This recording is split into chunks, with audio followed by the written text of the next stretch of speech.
Hey everybody, welcome back to another episode of Tanner's Favorite Things. I'm Tanner Knight, and today is new amp day. So today we have an amp that I've never checked out before. This is the Vox AC10CE. And you may be familiar with the Vox AC30, which is a lot more famous. Brian May is kind of the most famous user of the AC30, but there's lots of people who have made the AC30 famous. Tom Petty, Prince, you name it. But the Vox AC15 is the variant below that. That's still a very popular and well-known amp. The AC15 is kind of just half the wattage of the AC30. You can find it in a single 12-inch variant or a dual 12-inch variant, I believe, as well. So two 12-inch speakers or one. And then below that, we have the AC10. So this is a 10-watt 10-inch speaker platform that is an entirely closed back amplifier, and it's just a regular old tube amp. This is new adaptation of old technology, and you may be familiar with that AC30 and the AC15, but the AC10 did come out right alongside those amps in the early 60s. So it was right in line with the AC30, AC15, the same kind of circuitry and sound for each amp, just in a kind of progressively smaller package. So the AC10 is in the middle of the range because there is also an AC4, which is a 4-watt, I believe also maybe an 8-inch, or it could be a 10-inch speaker as well. I'm not familiar with that one. And then there's an AC1 even further down the spectrum, which is truly a small tube amp. And this one, with the 10-watt version, does have two 12AX preamp tubes and then two EL84 power tubes powering this amplifier. That's a very common tube complement, and I've had amplifiers with two EL84s and two or more 12AX7s, and they watt much higher than that. They rate up in the 25 or 30 watt range. So I'm not exactly sure how they're attenuating those watts, but that's kind of the magic of these amplifiers. It's not quite a practice amp. It's not quite a full-on stadium amp, of course, but it fits right in the middle where most people play. And it gets plenty loud. It gets loud as hell. We got a decibel reader here that we'll get some decibels here in a second. But I've been playing with this amp, and it is loud as hell. So how did I acquire this amp? Well, I traded a guitar.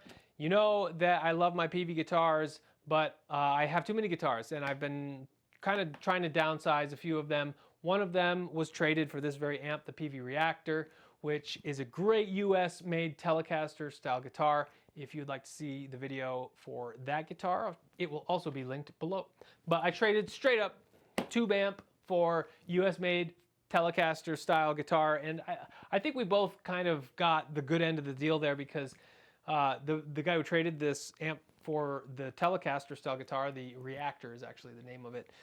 He's a country, jazz, a much cleaner style player than I tend to go. And I'll play clean for sure, but I love getting a little rowdy and a little dirty. And we're gonna see how this amp gets dirty in a minute. But it was a bit too much for him in his apartment situation. So traded straight up, and that's how I acquired this amp.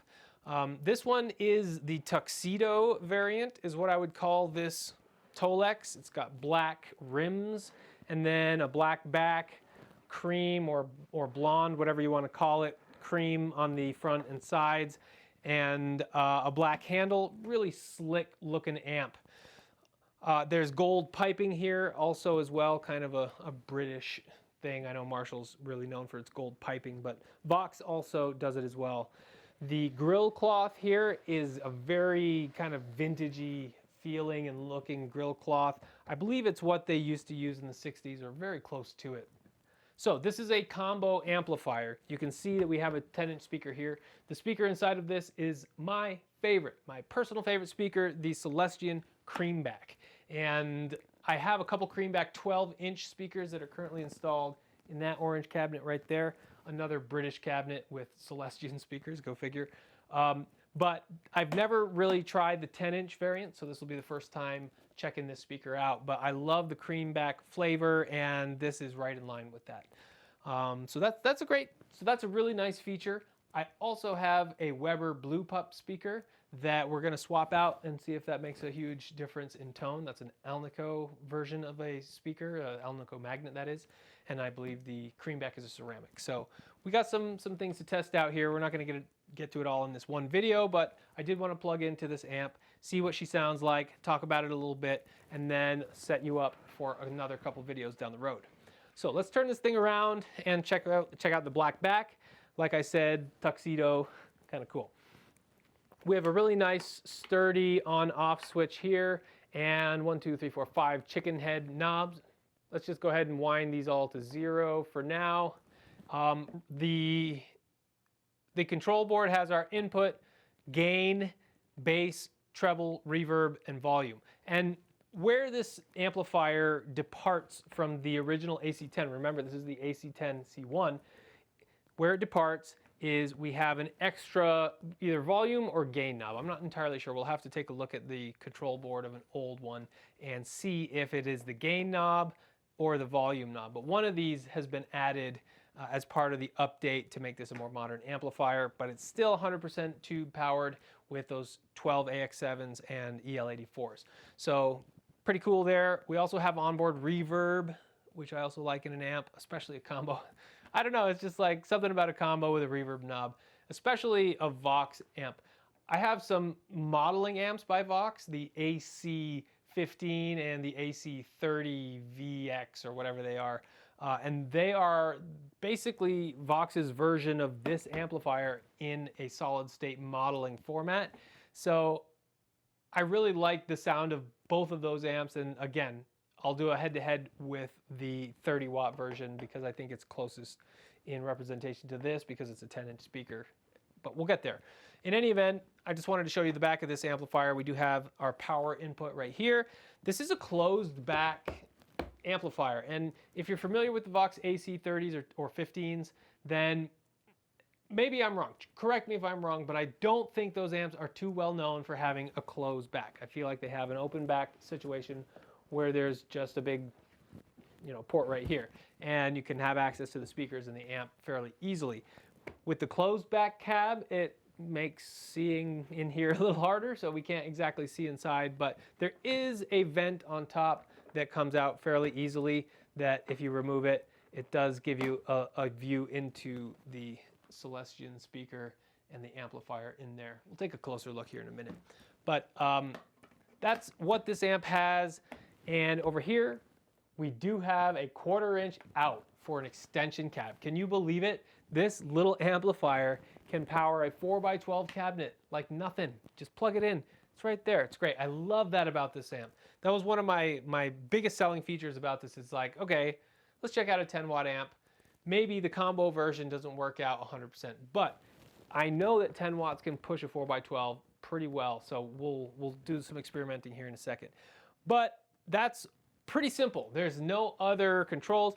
There's this one tiny little port over here. I did say it was a closed back, but I guess you could consider this a port right here because it's almost the width of a finger and it's about, I don't know, 6 inches long here.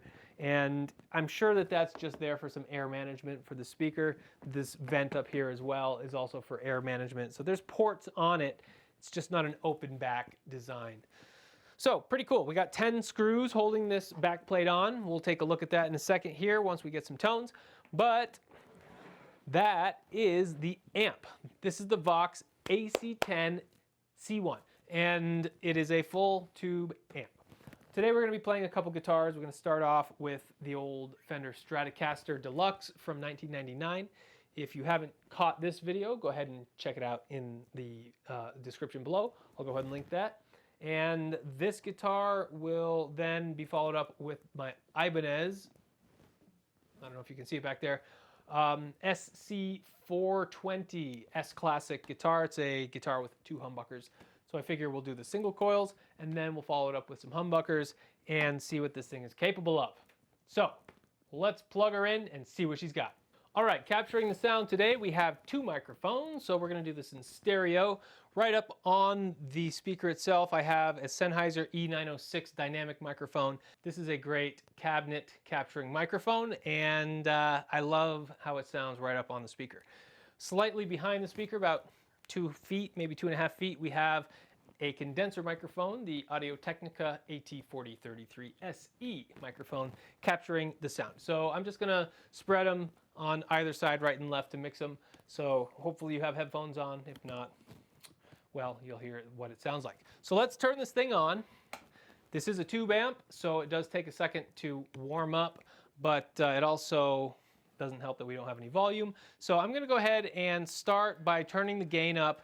And I've noticed that if you turn the gain up, it doesn't do anything until you bring the volume up with it.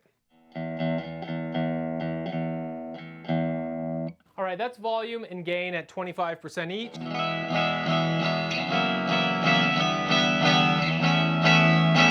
Very slight tone, very quiet. I don't have my ear protection in, which reminds me, this thing does get plenty loud, so I'm gonna go ahead and do that right now and do it on camera so you can see that I actually do care about my hearing. So let's bump this gain up to 50. Let's bump the volume up to 50. See, it gets loud. That is plenty loud.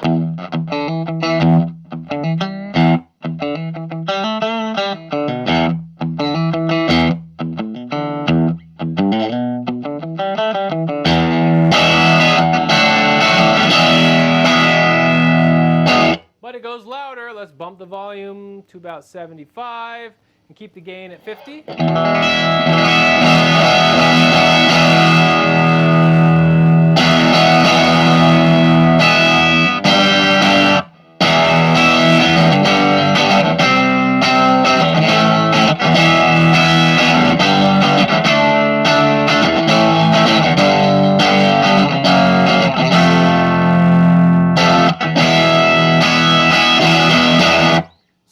It's breaking up for sure when you dime that volume knob. And let's bump the gain back and see if we can clean it up a little bit. Gain at 25%. It does clean it right back up.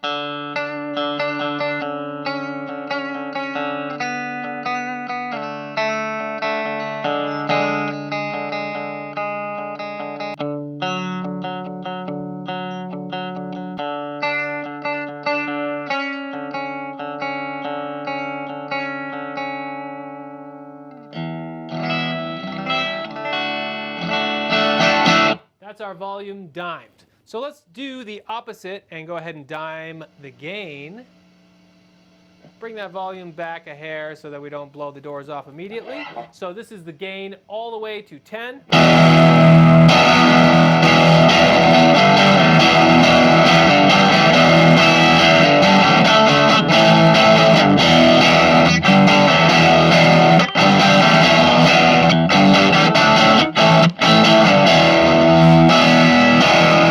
Rowdy for sure.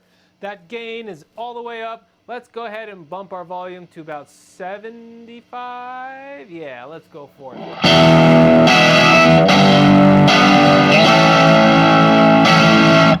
And let's add a little bass in here, a little bit of treble. Bass, I like to keep it under 50. Around 30.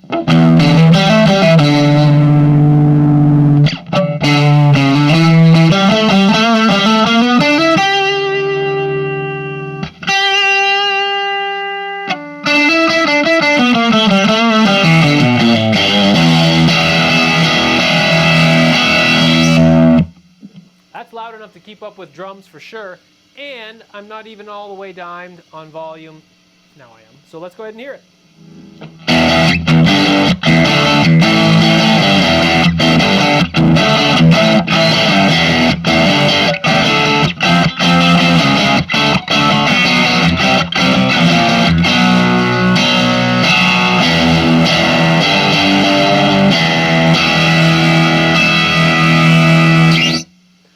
Really nice, usable sound. I don't recommend diming your amps all the time unless you're a famous guitarist and then you can blow them and it doesn't matter. But I don't think this amp is going to blow by any means. The speaker has a wattage that's probably approaching 65 or 75 watts if I had to guess with the speaker. So There's no way this little 10 watt thing is going to blow this speaker, but it certainly can damage the amp if you crank it too much. So we're not going to live too high in the gain territory for this guy. It really loves to live in that mid-volume, low gain territory. That's where this amp sings so well.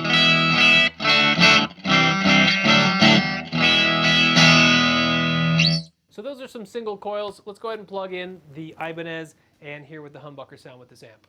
It's dead quiet. I love that. Let's add a little reverb, maybe 20%. I think that's probably the sweet spot for this amp.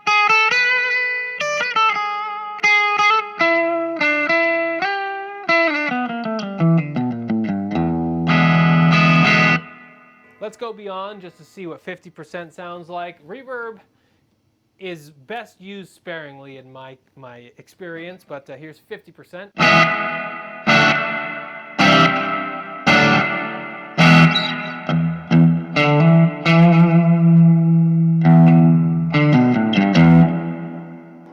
If that's 50%, just imagine what 100% sounds like.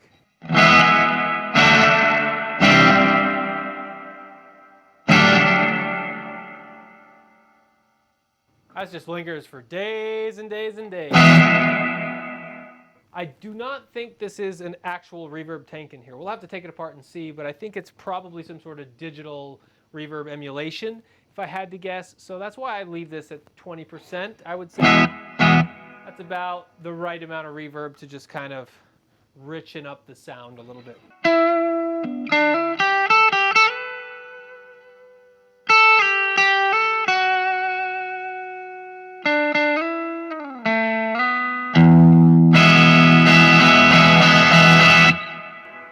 Nice with the humbuckers. So I also wanted to hear what this thing sounded like with some pedals. So I'm pretty satisfied with that as my clean sound. Let's go straight to the pedal that I love most these days, the Boss DS1. If you haven't caught my video on the Boss DS1, then that is also linked below. Also, if you haven't caught my video on the Ibanez SC420 S Classic, then that will also be linked for you as well. So let's go ahead and hear that Boss pedal. Now right off the bat, you can tell it introduces quite a bit of noise. That's all the way up.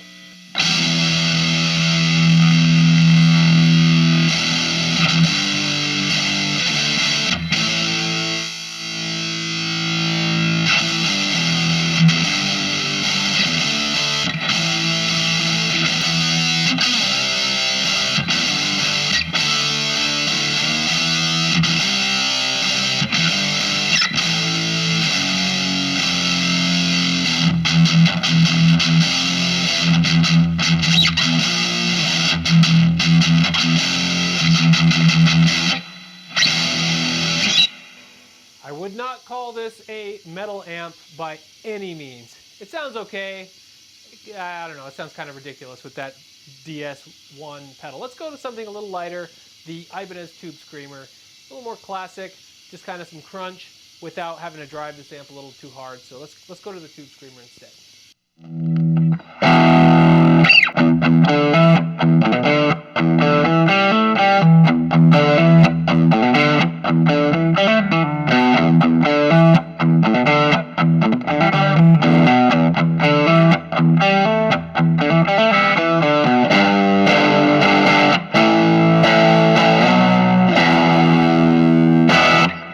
That's a bit more usable, I'd say. That's kind of more of a rhythm tone, a rhythm crunch. So, yeah.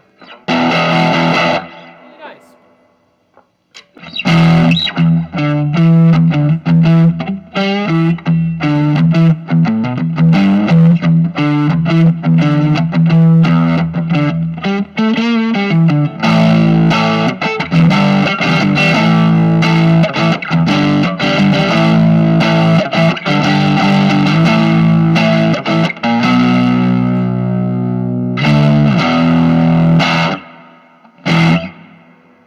Really nice, usable recording tones, jamming tones. Let's go ahead and just throw down a loop and hear what this thing sounds like over drums. And then I think we'll cut it there. We'll start with the next video by plugging this into an external cabinet. So look out for that video after this. But here we go. Let's just set up a loop, play the drums over this thing, and see if we can get some meaningful sounds.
All right, so there you have it, the Vox AC10C1 full tube-powered amp from Vox. This is a legend right here, and I know you may not be terribly familiar with the AC10, but I promise you it is a monster of an amp for just a small little guy. Ooh, cranking out a little bit of heat here. We were making this thing go good. We were making this thing sing for its money. So it's a great amp. We're going to plug it into a cab next time. We're going to go head-to-head against a modeling amp by Vox that's meant to kind of emulate this. So we got a lot in store. Let me know what you want to see regarding the Vox AC10C1, and I'll try to make it happen. So thank you for watching. Please like and subscribe if you like this type of content. I know it's kind of sometimes off the wall, but that's what we're here for, and that's what I love, so hopefully you enjoy too. So let me know what you think. Hope to see you soon. I'm Tanner Knight. See you on the next one.